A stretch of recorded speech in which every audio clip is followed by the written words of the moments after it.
my informational guide for teachers is based around dyslexia.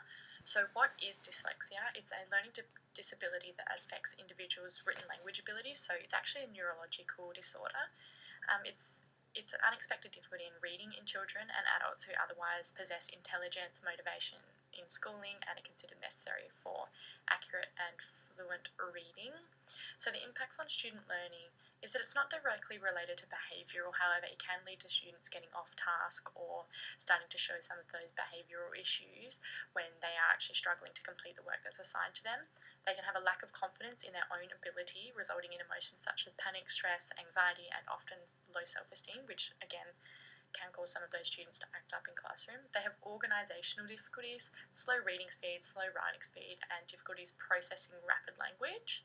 So some strategies for the classroom is the use of visual aids, so just as simple as writing on the board or explicit instruction where I do, you do, we do, just showing students that demonstration of the learning before they are asked to go and do it by themselves.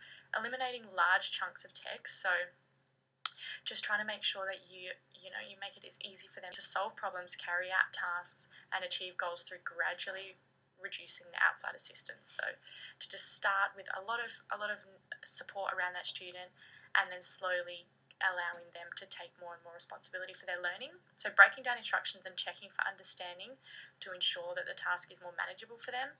Step-by-step processes, so just 1, 2, or 3 steps, and then once they have that first focus and they've achieved that concept, then you move on to the next. And then it helps struggling students to stay on task, and they can actually remember and see and be reminded of what their steps are. So if you give them too many steps, they get lost in that, they get confused, and then they just kind of shut down quite often. So tapping into their prior knowledge and really reinforcing that and giving them that positive feedback on the knowledge that they do have and they already bring into the table, and then expanding on that.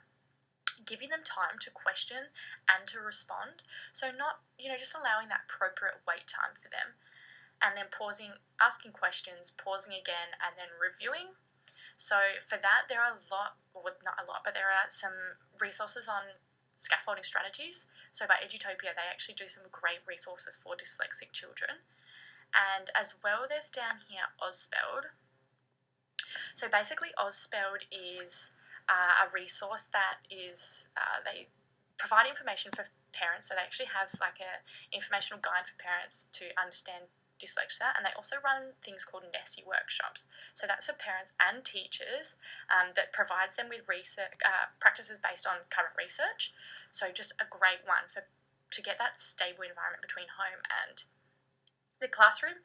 And my second practice is differentiating. So teaching the same concept for all the students. So they're still working on the same curriculum as all of the other students in the classroom. It's just altering some of the teaching strategies, so it can be as simple as little changes in the learning environment for them or instructioning, just to form multiple methods of teaching and learning. So using different means of teaching, modifying tasks to those individual students. So again, like eliminating large chunks of text, so providing them with smaller text, small step-by-step breakdowns, things like that, using technology as much as you can. So just enabling them to have that visual, interactive mode of learning.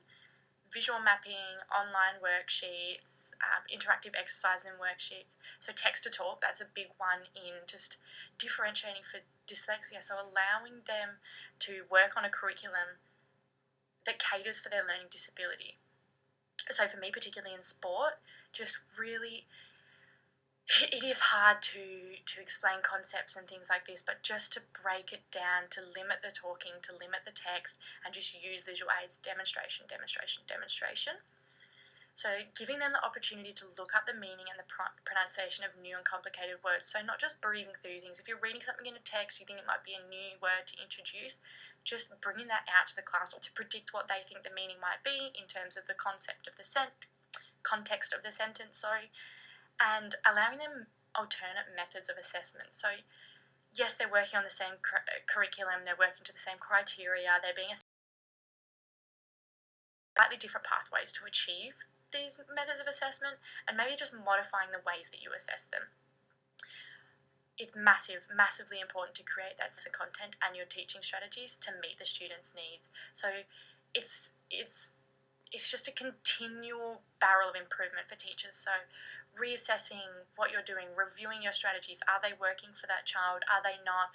Once the child understands that concept and they're able to work at that level, then challenging them to the next level. So I think it's just, there are so many resources and so much support out there, and I have listed some of them, some of the resources, or the best resources that I found. And speaking with my mentor, teacher Lars, Prac, she actually uses the Dyslexia in Sport, the scaffolding strategies page, and as well Auspeld. Auspeld was really the biggest one for her in being able to just understand dyslexia and really